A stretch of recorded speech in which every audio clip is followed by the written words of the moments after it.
What is going on, people? How are y'all doing today? What is going on? Good morning, good afternoon, good night to everyone around the world. I'm your favorite friendly neighborhood beard bro, Mr. Kennedy!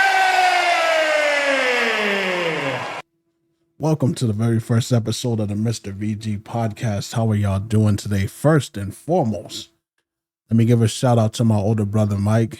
We just celebrated his 40th birthday yesterday, and I got to hang out with my father, got to hang out with both my brothers, and that was a very good time. It was a lot of fun. So shout out to you, Mike. I hope you're enjoying your day.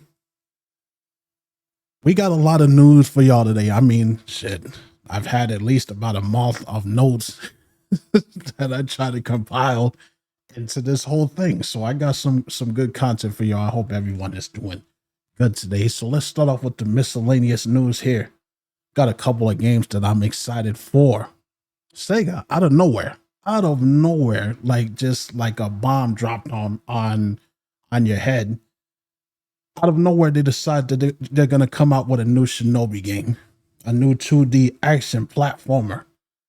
Now, Shinobi, for y'all, I don't know if y'all know from the arcade days, that was like their answer to Ninja Gaiden, and it kicked all kinds of ass. And I think the last Shinobi game was for the Nintendo 3DS. That was years ago. I think that was 2011. So when they dropped that on there, like just out of nowhere, like no announcements, just a trailer. And I was like, oh, hell yeah. Give that to me. Like direct it right into my veins and I'll be happy. So, I mean, I'm glad that Sega finally remembered that they have other franchises besides Sonic that they can use. So, yes, I'm happy about that. It will be available on the PS5, PS4, Xbox, Nintendo Switch, and PC on August 29th. I'm going to buy it. Yes, I can't wait. In other news here, we got Stellar Blade finally coming to the PC. Which I kind of knew that's what was going to happen already. Like, just because they say it's exclusive for the PS5, that don't mean shit these days. That doesn't mean that they're not going to wake up one day and be like, hey, let's put it on PC. But of course, it's not without controversy. It's supposed to be coming out June 11th. The PC version, of course, will include some graphical upgrades. It supports the NVIDIA DLSS, 4 resolution scaling, frame generations, and it also supports the DLAA image enhancement and NVIDIA reflex latency reduction, which is code for, yeah, we just upscaled it, which I don't really think that they need to because this is a PS5 game. You'd think a PS5 game would already have all of that, but whatever. But I'm happy to hear that. But of course, it's not without its controversies because Stellar Blade has been blocked in over 130 countries already, and the game hasn't even been out yet. And it's hard for them to pinpoint why it was blocked, because it couldn't have been the PlayStation's mandatory having a PSN account in order to play the game, because they reversed that not too long after they released this game. So what they narrowed it down to is her possible costumes that they have for the game. It might be considered, too explicit. So they might have blocked the game because of that. That's what it's saying here. That's crazy. Like, it hasn't even come out yet, and over 130 countries have blocked it already. I hope that they reverse it because it really is a damn good game. And from the costumes that I'm looking at, I know for a fact that they changed it and they patched a lot of stuff to kind of, leave her less revealing. I don't really see anything that's really that bad, from the costumes that I see here. I can't pull it up because it's on my other PC. But I hope that they reverse that, because there's a lot of people that want to play that game. We've been waiting for that shit for the longest. So hopefully they can work that out. And of course, since I mentioned Shinobi before, we're going to talk about the king of ninja games, Ninja Gaiden 4. Now that one grabbed my attention because I love Ninja Gaiden. I have loved it ever since I was a kid playing it in the arcades, since I was a kid playing it on the Nintendo, and so forth and so forth. They did not give us a date, but it does say that it's coming out in the fall of 2025. And from what I've seen of it, I can't wait to get my hands on it. Like it's graphically beautiful, and I can't wait. You know, now we're gonna talk about another game because this one, Terminator 2D No Fate. It seems like there's a resurgence of 2D side-scrolling platformers because we had the Halloween game, which was a lot of fun. The Teenage Mutant Ninja Turtle games, that was a lot of fun.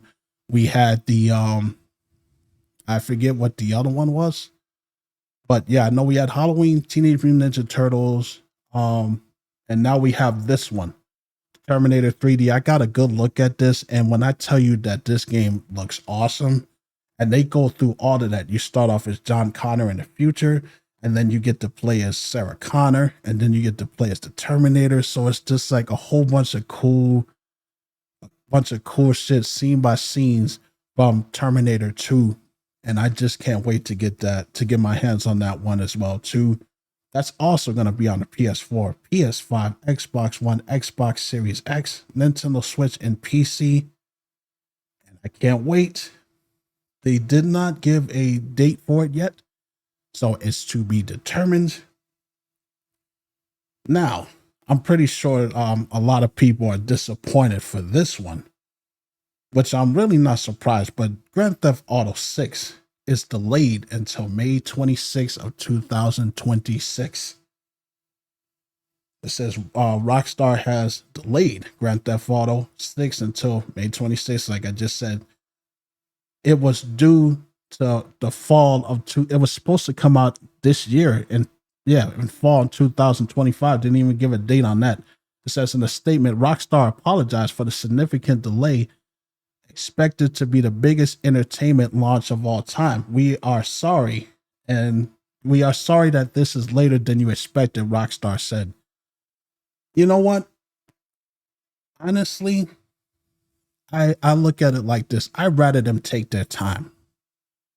Like, I'd rather them take their time and make sure that this game works the way that it's supposed to work, that it's not glitchy, and they need to come out with a banger, because people have been waiting on GTA 6 for years. They've been talking about this for years.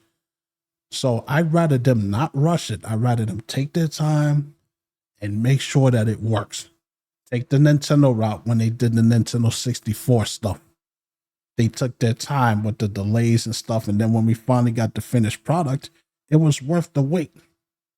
So Rockstar is pretty good with this stuff. You know, you got the Last of Us stuff, which was great. I mean, I'm sorry, that's Naughty Dog. I'm sorry. Rockstar, we got the Grand Theft Auto Vice City. That was pretty much a year though. How they were able to squeeze that out. That was a year after GTA 3. GTA 3 was a great game. Vice City was great. San Andreas took 2 years. Remember that? San Andreas was 2 years that they had to develop on that, and that was well worth the wait. GTA 4 was great. GTA 5 is great. GTA 6 is gonna blow people out of the water. So let's just play the patience game. There's nothing anybody can do about it. And I just hope that they know what they're doing. That's all I'm saying. Anyways, though, so that's all for the miscellaneous news. Let's move on to our good friends at Nintendo. Yes, Nintendo is willing to break your Switch 2 console. They came out with a new privacy policy. I'm sorry. A new gotta speak. It's a tongue twister. A new piracy policy. It's saying here that without limitation, you agree that you may not publish, copy, modify, reverse engineer, lease, rent, decompile, disassemble, distribute, or offer to sale or to create any derivative works of any portions of the Nintendo account services, bypass, modification, decrypt, defeat, tamper with, or otherwise circumvent any of these functions or protections of the Nintendo account services. In other words, don't fuck with our stuff. It says here, it says, you acknowledge that if you fail to comply with any foregoing restrictions, Nintendo may render your account services or the accessible Nintendo device permanently unusable in the whole or in the part. In other words, we will break your damn console. You won't be able to use it, and that would be $500 that you wasted down the drain. So, I mean, Nintendo, you know how tight-fisted Nintendo has been about these piracy things. They don't want people modding their games. They don't want people modding the shops. They don't want people doing emulation or any of that stuff. You know how they are with that. So it really doesn't come as a surprise to me. So just be very careful what you do with your Switch 2, because I would be pretty damn pissed off if I spend $500 for that console and to get games, and then all of a sudden it's a paperweight. It's not usable anymore. I can't do anything with it but use it as a doorstop. Yep. And it's saying that that this goes into effect as soon as the Nintendo Switch 2 comes out. Anyways, though, let's move on. Nintendo sues Genki for showing off the Switch 2 before its announcement. Now, see, I don't have a problem with them doing that. It says Nintendo has taken legal action against accessory maker Genki for revealing details about the Nintendo Switch 2 before it was officially announced. The lawsuit filed in California accuses Genki's parent company Human Things of the trademarks of infringement, unfair competition, and false advertising. Nintendo wants the company to stop using its trademarks and destroying all products related to both the Nintendo Switch and the upcoming Switch 2. Nintendo also wants to be paid for damages, saying that it has suffered harm to Genki's actions. The company is asking for the court to treble the damages, meaning triple the amount. Nintendo says Genki's wrongdoing began December 2024 when the company replied to a tweet by GameStop CEO Ryan Cohen. In a tweet, Genki mentioned the launch of the Switch 2 accessories. So this was going all the way back to December before Nintendo even announced the Nintendo Switch 2. So if that's the case, I really don't blame them for wanting to go sue crazy on these guys, because come on, you ruined the surprise, and you're not supposed to do that, man. Like I know that when they have YouTubers review these consoles, they have them sign agreements stating that they're not allowed to say anything about review games or consoles until it is released, which Nintendo or whoever they sign the agreement with can take action anytime that they see fit.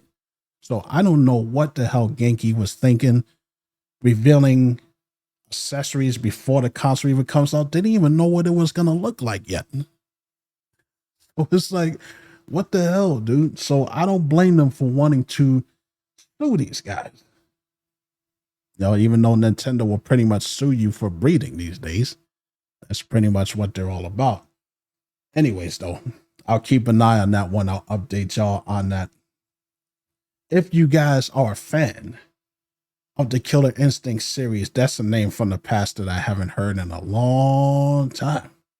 But if you're on the Nintendo Switch Online, they finally put Killer Instinct Gold for the Nintendo 64 on the Nintendo Switch Online, which is one of the most awesome fighting games that I've ever played.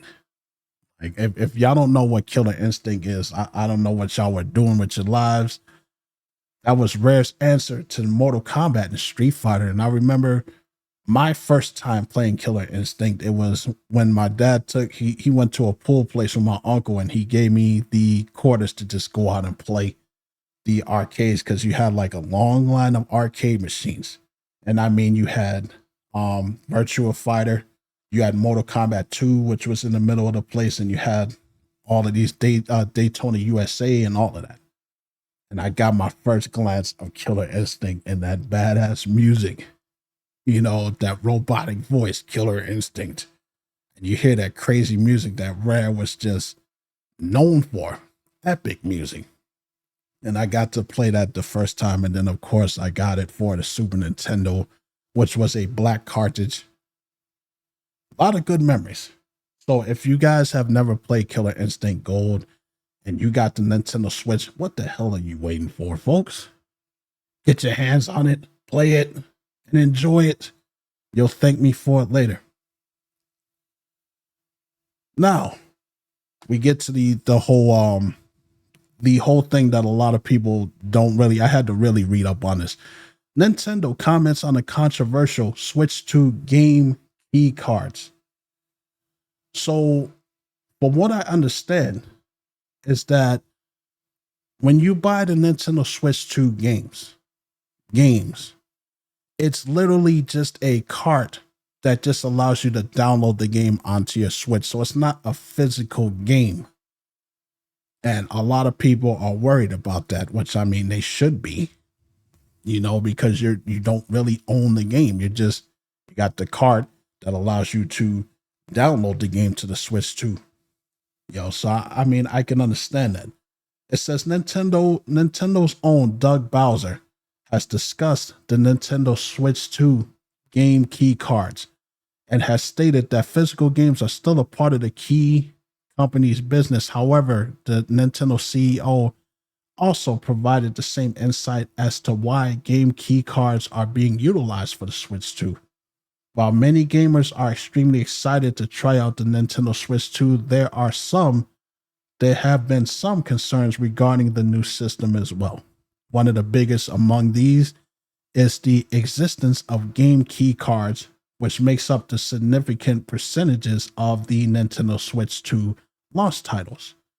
Unlike the standard game cards, game key cards only obtain a license to download the game.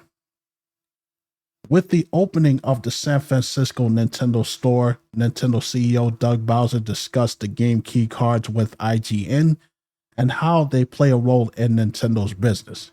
Bowser reassured that for the immediate future, physical games are still considered an important part of Nintendo's business, and that the company wants to ensure that it has products available to retailers. However, it seems like the game key cards were, at least in part, of utilized to help make the Nintendo Switch more attractive to third-party game publishers.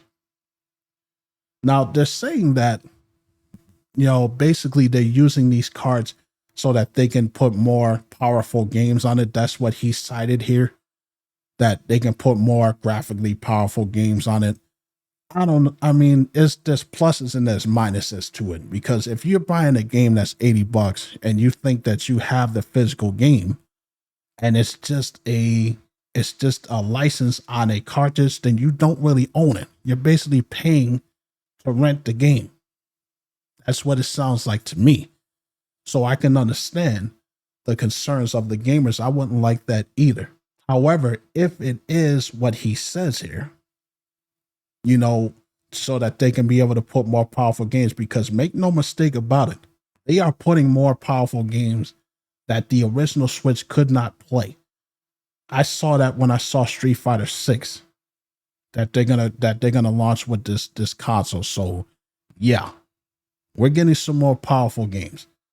So I can see both sides, but to me, like, I lean more towards the tide of, come on. When I plop down $80, $90 for a game, I want to own that game physically, period. Like, I want to be able to put it there, pop that in there anytime I want to play it.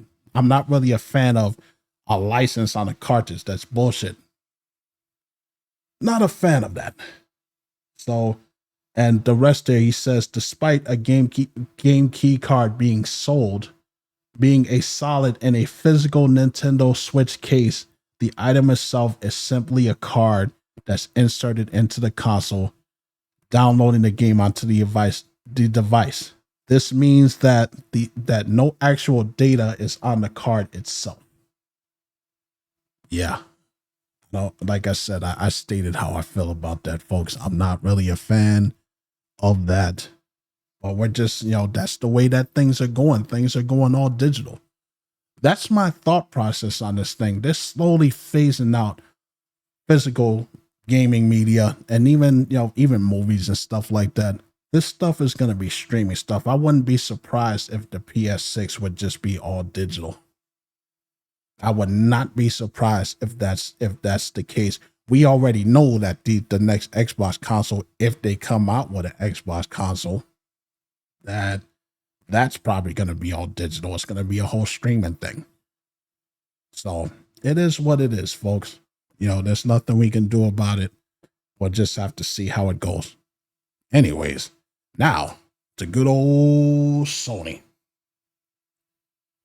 Sony fans, we're going to be losing 20 games this month, to be exact. 20 games by May 20th. And there's some heavy hitters on this list that I want to read off to you guys. Grand Theft Auto 5 for both the PS5 and PS4. That's going bye-bye. You got Motor GP 24 for both the PS4 and PS5. Sims 4. Island Living for PS4. Walkabout Mini Golf. Who cares? We got Synth Riders for the PSVR 2. We got Resistance Fall of Man for the PS3. We got Resistance 2 for the PS3. Ghostbusters Rise of the Ghost Lord for the PSVR. Before Your Eyes on the PSVR. The Walking Dead Saints and Sinners for the PSVR 2. And also for the they also got Saints and Sinners Chapter 2 as well too. It's also Walking Dead. We're also losing Lego Marvel Superheroes 2 for PS4. Granddad Alien Dawn for PS4, PS5, the Lego Movie 2 video game for PS5, Ghost Runners, Payday 2, Bloodstained Ritual of the Night for the PS4, so it's only going to be on the PS5, and that sucks. So if you're on the PS4 and you haven't downloaded that game yet, I don't know what the hell you're doing, because if you're a Castlevania fan, you'll love that game. Get it while you can. Portable Knights, Enter the Gungeon, Batman Arkham Knight, and Infamous Second Son. Damn, that's a game that I haven't heard in a long time. I haven't played that in years. I think that was the last time I played Infamous was on the PS3. It was alright. It was one of those games I would pick up and play every now and again when I had nothing else to do. And I just had other games that I liked before that. So anyways, though, we got some heavy hitters in here that they're losing the licenses to. So get them while you can. I mean, unless you're going to upgrade to a PS5, then you'll be just fine. But if you're someone that can't afford these bullshit prices that they're increasing on this stuff, yeah, it sucks to be you. Now, it says that artist accuses PlayStation game of lifting her work. Studio admits to oversight, so they actually did. It says Fern Hook, a 30-year-old independent artist in Scotland, noticed something funny and familiar about Marathon, which is the game that took her artwork. The upcoming video game by Bungie, which are the guys that, that did the, what games did they do? I know they did, give me one sec. Let me see. What games did these guys do? Bungie, that sounds so familiar too. Anyways, though, whatever. They, it says Marathon said that it covered all its assets lifted from the poster design that they made in 2017.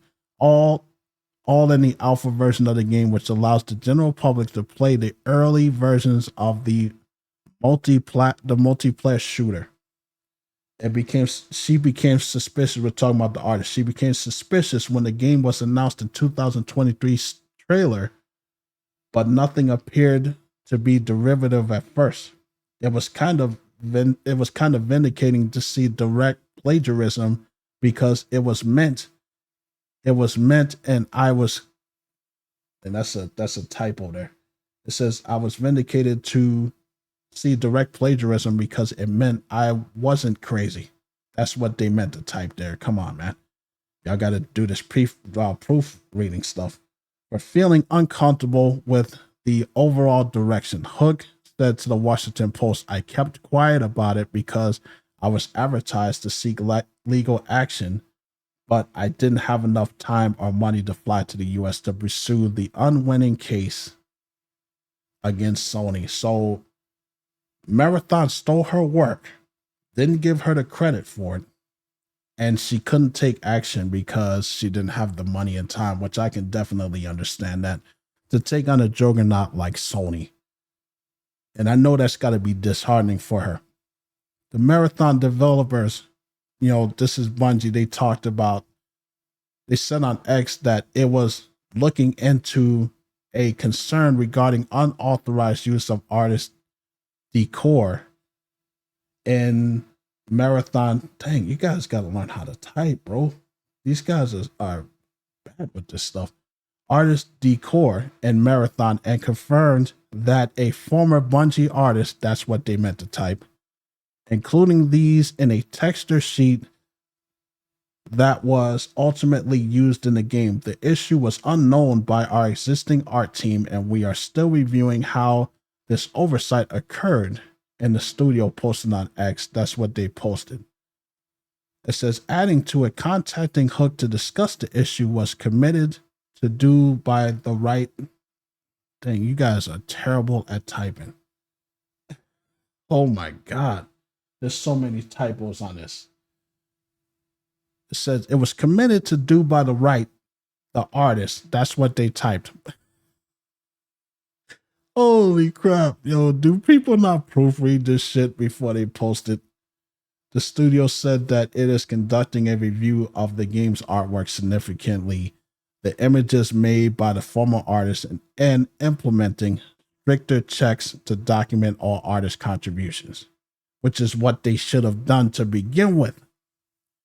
These guys don't check their own stuff before they push out trailers and all of that stuff, man. They literally just take people's artists, and they admitted that they took this woman's artwork without even checking to see if the woman still works there, without even checking with her.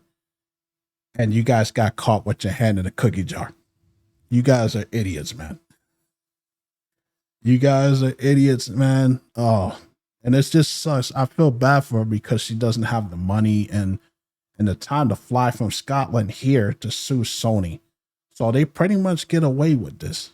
Even if they decided, well, she's not going to do anything about it, so we're going to use her work anyways.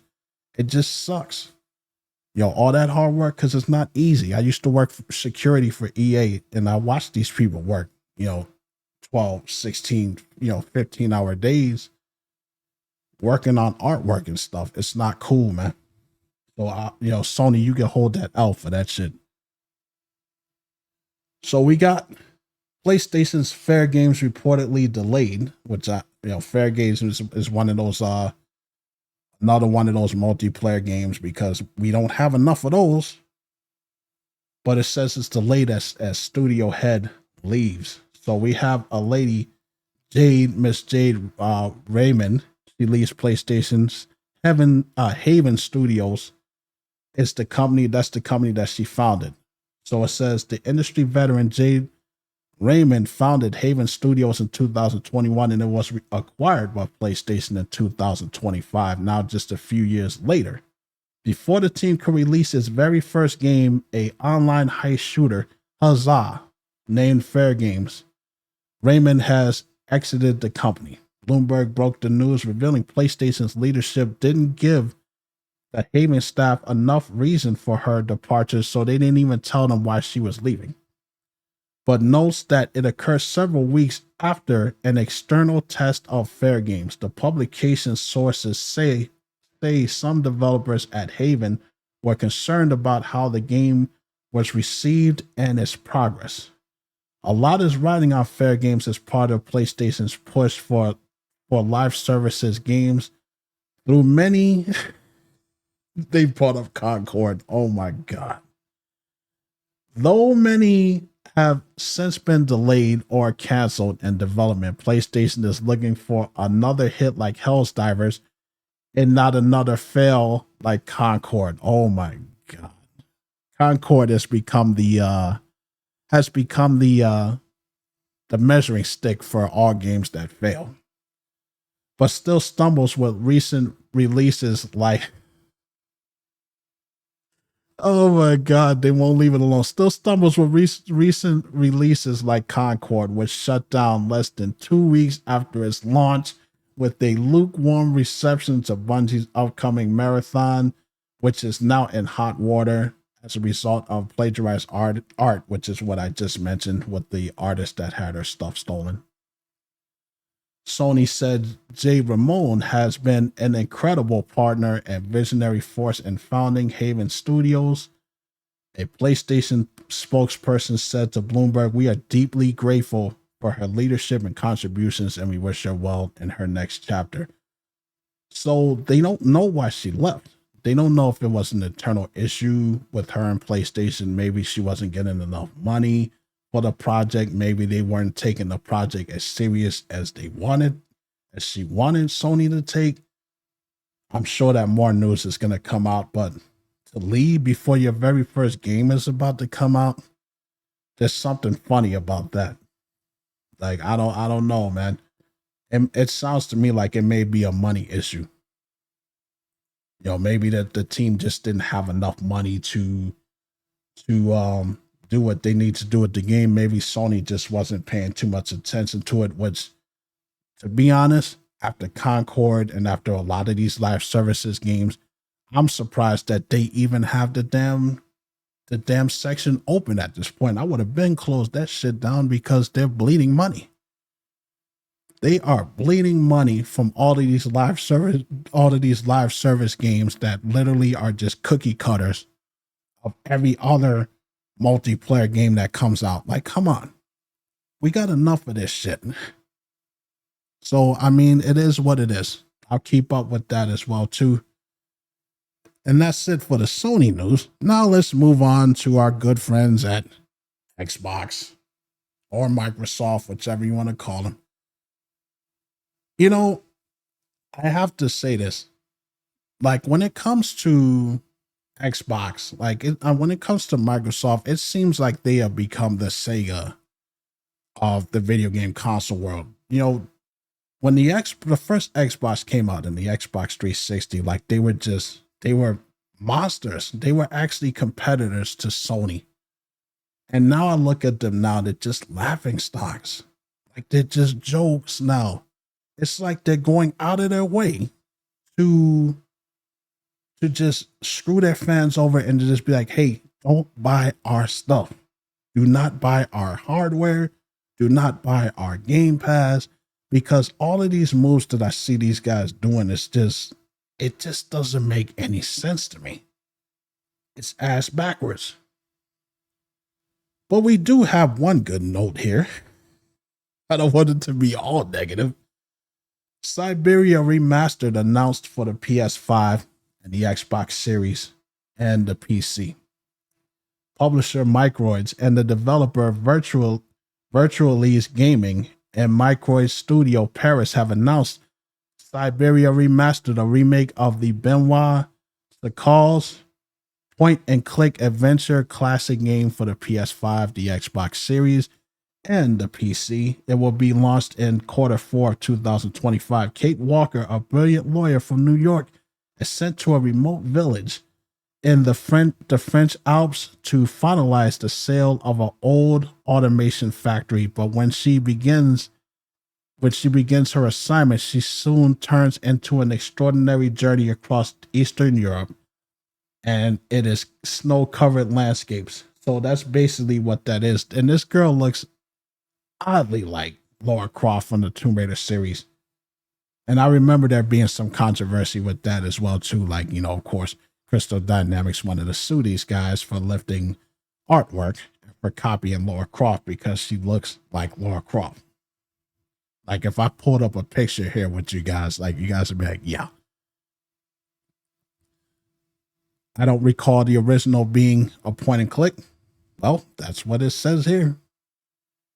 It says it's a remake of Benoit Sacal's point and click adventure game.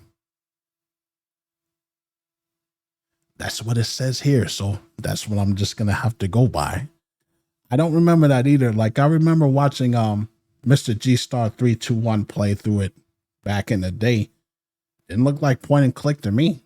I mean, there was point and click elements, but you know, when you're playing on the map, you can just run around freely. But yeah, you know, it's cool to hear about that because that's a game again. That's a game franchise that everybody thought was dead. But again, I can't really be too excited about it because it's another remaster. It's another remake. I feel like we're stuck in remake purgatory. Like it's just they're devoid of ideas and they just keep coming out with remakes that nobody asked for. Like I like Siberia, but did anybody really ask for that? It's the same thing that I said about Oblivion, Elder Scrolls Oblivion. Who asked for that? People are asking for Elder Scrolls 6 and they give us a remake of a game that everybody has already played. Yo, and it's just like, damn, like, come on.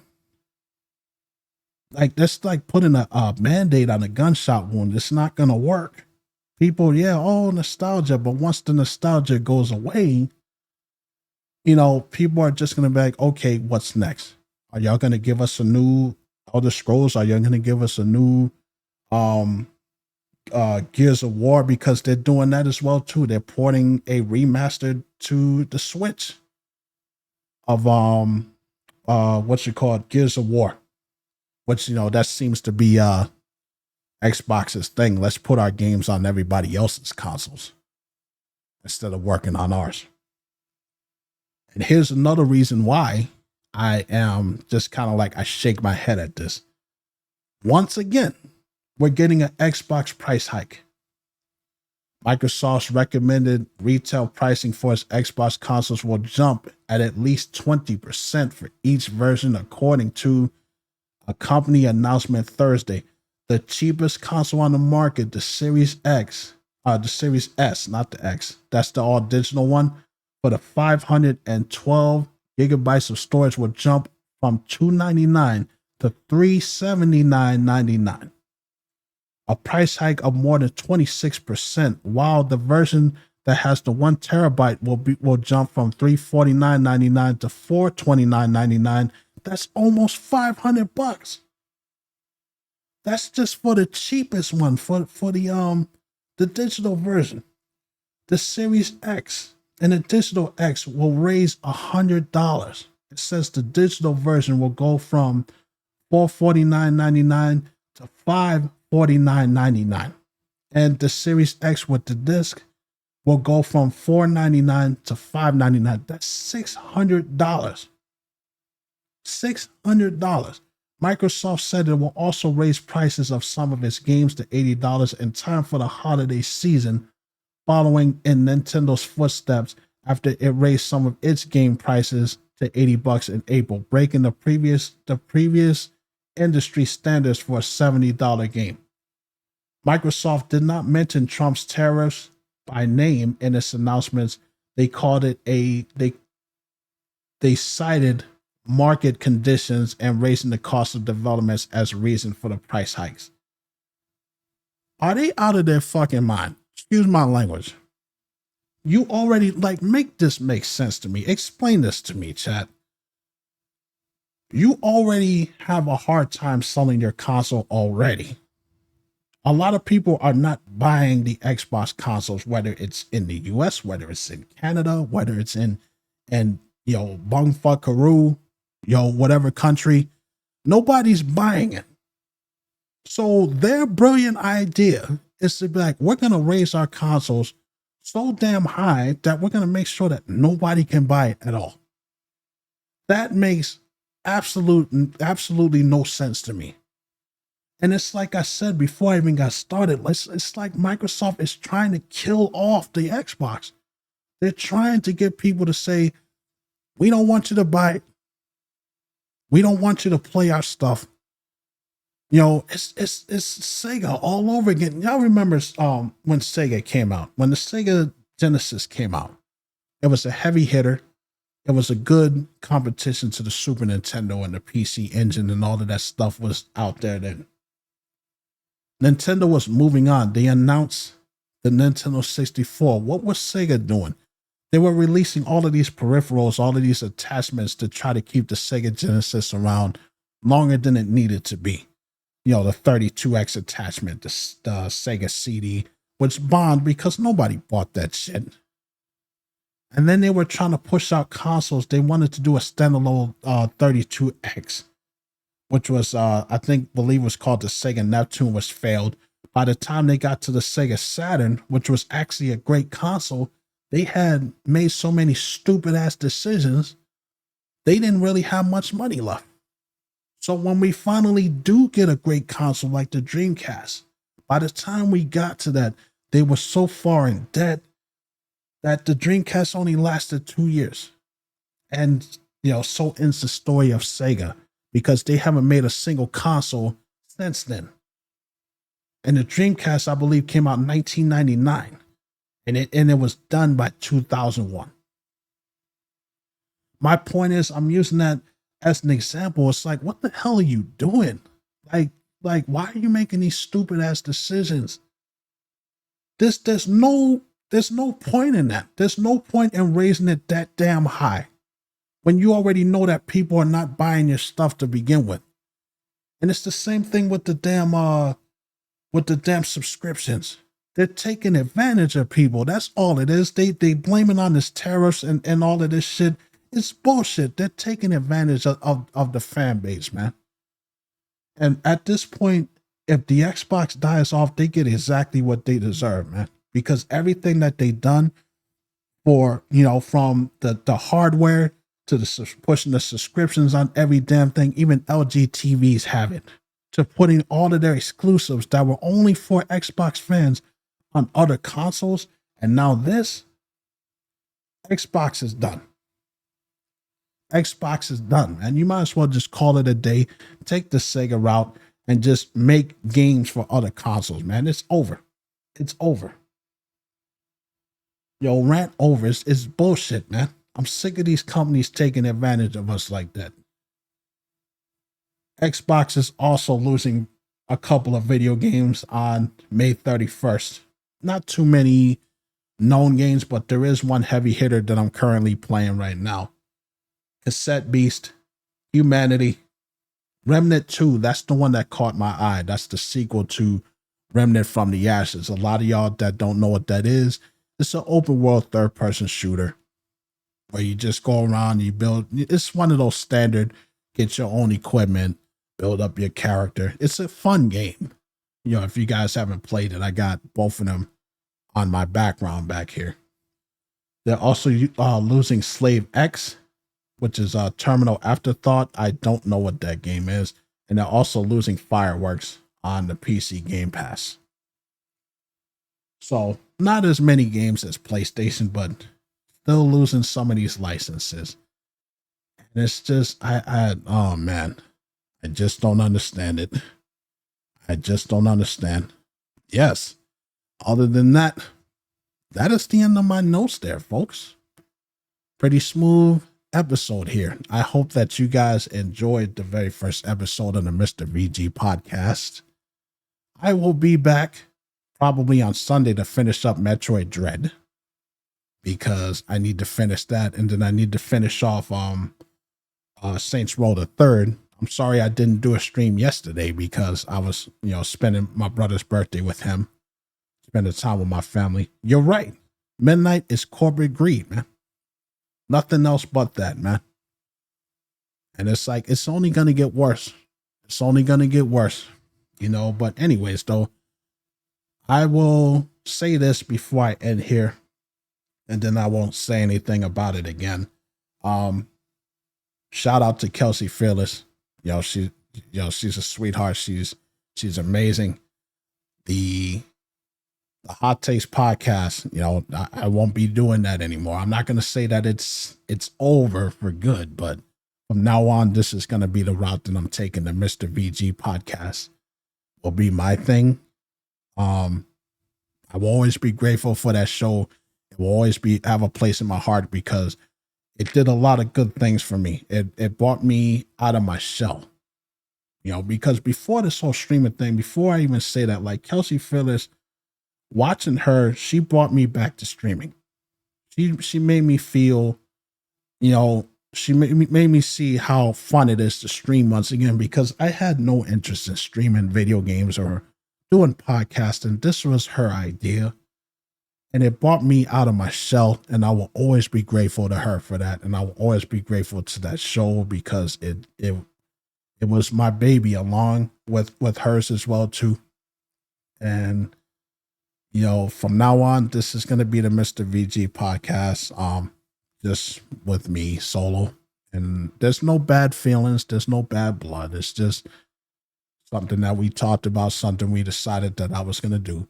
So, that's all I'm going to say on that. Shout out to her. I hope she's having a great day, probably killing it at the gym. Thank you to everyone that showed up to the first episode. I will be back again Sunday, like I said. And I might do another Resident Evil Tuesdays tomorrow when I get out of work, because I got to conquer Resident Evil 3 Remake, man. I'm getting my ass kicked in that game. You guys have a good day. Y'all take care of yourselves, take care of each other, and I will see y'all later.